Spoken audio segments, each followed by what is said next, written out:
రైతులకి ఆ పంట పొలాలకు ఉపయోగించుకోవచ్చు ఉద్దేశం అండి. ఇది ఏ ఉద్దేశంతోటి ముందడుగేశారో కానీ ఇది చాలా మంచి ఉద్దేశం. ఎందుకంటే ఒక పల్లెటూర్లలో ఇప్పుడు మనము వంటకు వాడే ఓ కూరగాయల నుంచి కానీ, వంట వ్యర్థాలను గానీ, తినగా మిగిలిపోయిన వాటి నుంచి గానీ, ఆ చెత్త నుంచి మనం ఎలాంటి ఎరువులు తయారు చేసుకోవాలనేది కాన్సెప్ట్ తోటి ఏ ఊరికి ఆ ఊరిలో అక్కడక్కడ ఇలాంటి సెంటర్లు పెట్టారు. చెప్పులు బ్యాగుల కోసం అని ఒకటి, తర్వాత పాత పేపర్లు పుస్తకాల కోసం అని ఒకటి, తర్వాత మెటల్ ఇనుప విడదలకని ఒకటి, ఇతర ప్లాస్టిక్ విడదలకని ఒకటి, గాజు విడతలకని ఒకటి, ఇతర విడదలకని ఒకటి. ఇంకొకటి ఇక్కడ చూడండి,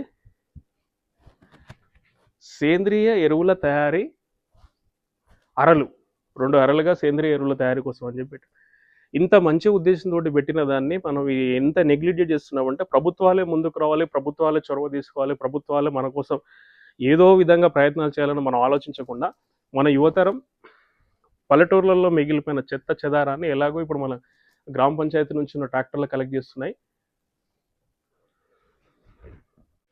ఆ చెత్త చెదారం అనేది మన గ్రామ పంచాయతీలో ఉండే ట్రాక్టర్లే కలెక్ట్ చేస్తున్నాయి కాబట్టి అదే చెత్త నుంచి వేరు చేసుకొని గ్రామ సచివాలయ సిబ్బంది వచ్చి చేయాలని కాకుండా గ్రామాలలో ఉండే రైతులు ఇలాంటి ఫెసిలిటీని ఉపయోగించుకొని మనంతటగా మనం ఎరువులు తయారు చేసుకొని పంట పొలాలకు వాడుకుంటే పంటలలో ఉండే సేంద్రియ కర్బన శాతాలు పెరిగి మన పంట దిగుబడులు అధిక స్థాయిలో వచ్చే అవకాశం ఉంటుందండి.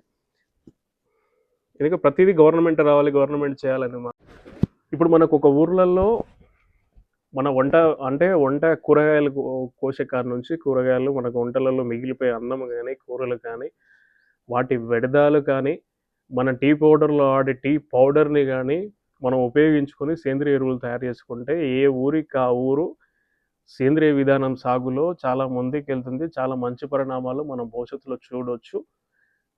దాని గురించి చొరవ తీసుకొని మనంతటా మనం ప్రయత్నాలు చేసుకొని మన బాగును మనం బాగు చేసుకుంటేనే బాగుపడుతుందనేది ఒక ఉద్దేశం.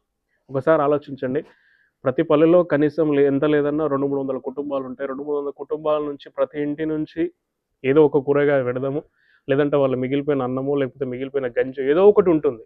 గంజి వార్చే వాళ్ళు పల్లెటూరులో చాలా ఉంటారు. తర్వాత మనకు టీలో వాడే టీ పౌడర్ కూడా చాలా మన మొక్కల ఎదుగుదలకు చాలా మంచిది. అలాంటివన్నీ మనం ఉపయోగించుకొని ఎంతో కొంత ఈ తయారీ కేంద్రాలను మనం ఉపయోగించుకొని చేసుకుంటే మన వ్యవసాయానికి సరిపడా సేంద్రియ ఎరువులు అనేది మనకి ఇక్కడనే తయారవుతాయి, ఇక్కడనే దొరుకుతాయి. కాబట్టి యువతరం ఇలాంటి సోర్స్ని మనం ఉపయోగించుకోవాలి. ఎవరో వచ్చి మనని బాగు చేస్తారు, మన కోసము వాళ్ళు పాటలు పడతారనేది ఆలోచించి ప్రతిదీ ప్రభుత్వమే స్పందించి ప్రభుత్వమే చెందాలి, ప్రభుత్వం గురించి ఆలోచించాలి. దేశం ఏదైనా పల్లెటూర్లలో ఇలాంటి ప్రతి పల్లెకు ఒకటి ఉంది కాబట్టి వీటిని ఉపయోగించుకొని పల్లెటూర్లలో వచ్చే వ్యర్థాలని ఎవరో ఒకరు ముందుకు అడుగేసి వాటి యొక్క ఉపయోగాలను తెలుసుకొని వాటి తయారీ చేయడంలో సక్సెస్ కావాలి పల్లె యువత అనేది నేను భావిస్తున్నాను. జై హింద్, జై అన్నదాత.